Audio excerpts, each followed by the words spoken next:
SCPs com traço J da numeração são SCPs de classificação Joke, piada, o que significa que eles são uma sátira e não devem ser levados a sério, muito menos adicionados a um cânone. Agora, fique com o vídeo.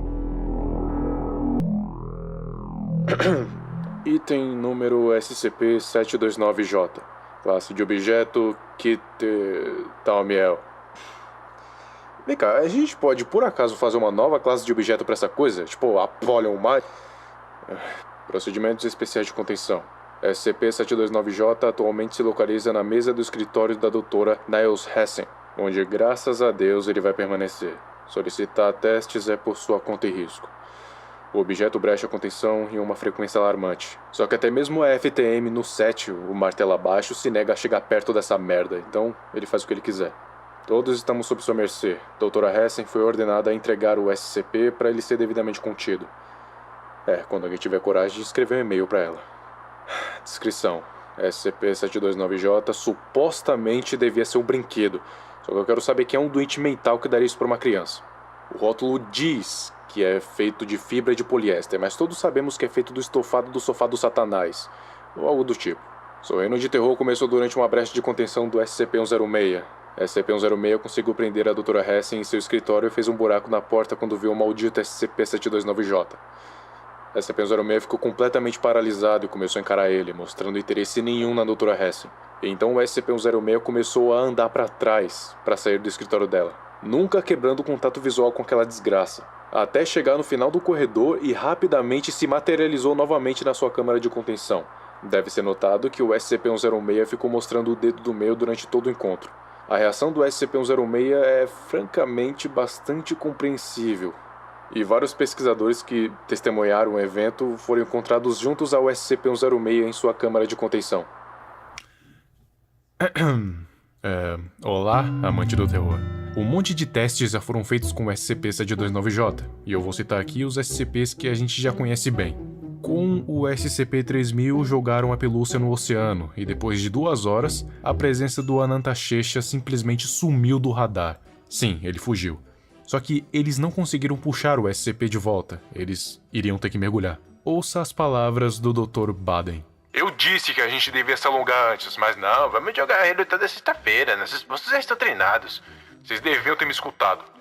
No dia seguinte eles conseguiram recuperar o objeto, só que tinha um bilhete à mão escrito lá também. Um bilhete do SCP-3000, escrito não sei como. Ele dizia: certo, pensei que nós tínhamos um combinado. Eu faria algumas consciências virarem espaguete e vocês teriam suas coisas de esquecimento de graça. Mas tudo bem, vocês ganharam. Vocês podem pegar suas coisas de esquecimento de graça. Suprimento pra vida toda, mas por favor, há uma condição. Mantenha aquela coisa fora do meu oceano. Eu vou sair um pouco. Eu preciso recompor meus ânimos. Ok. O próximo SCP é o 55. A Dra. Hessen entrou na câmara segurando o SCP-729-J, e depois de 5 minutos, um gato saiu da câmara e foi correndo para o escritório dela. Pudim, vem cá, a gente comprou um amiguinho novo pra você, disse ela. Só que então, um outro doutor chamado Ascun disse: espera aí, nós temos um SCP-055 e ele é um gato chamado Pudim? O SCP-682 foi neutralizado, acredite se quiser. A gente não sabe como, só sabemos que ele conseguiu matar o lagarto imortal de alguma forma.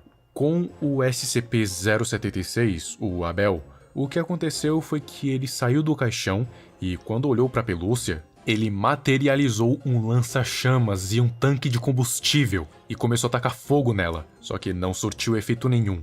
Então, ele fez sabe o quê? Ele correu de volta pro caixão e ficou em posição fetal durante 2 semanas. Já com seu irmão, o SCP-073, o Caim, bem, primeiro ele pegou um copo da água e começou a abençoar ele, o copo da água, para se transformar em água benta.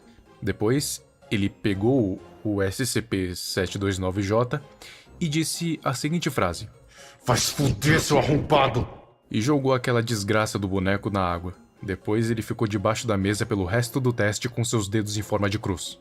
Com o SCP-173 apareceu um segundo traje de SCP-5000 na cela dele, com uma mensagem que dizia que houve uma discussão e que eles tentaram usar ogivas nucleares, só que não surgiu nenhum efeito nos dois. O SCP-001, o guardião do portão, se curvou diante o SCP-729 e chamou ele de Meu Senhor e colocou ele dentro do jardim. Já tentaram destruir aquela coisa no SCP-914, colocando no modo áspero. Só que a máquina se recusava a funcionar enquanto ela estivesse na porta de cabine da entrada. E depois de uma investigação, descobriram um bilhete na porta de saída, que dizia: Essa coisa não pode ser refinada, não importa quantas vezes você tente. Tira essa porra daqui! Em resumo, todos os SCPs que foram testados acabaram sendo subjugados por essa coisa, e a única que é imune aos seus efeitos é a Dra. Hessen, que ainda acha que é só uma pelúcia. Ela recebeu ele online pelos correios, sabe, naquelas caixas perfumadas então. E o mais estranho é que não perceberam nenhum tipo de ritual satânico e nem nada do tipo, até porque o próprio diabo já disse que aquilo não pertencia ao inferno de jeito nenhum. E bem, a única forma de contenção para aquela pelúcia é continuar no escritório da Dra. Hessen. É só isso.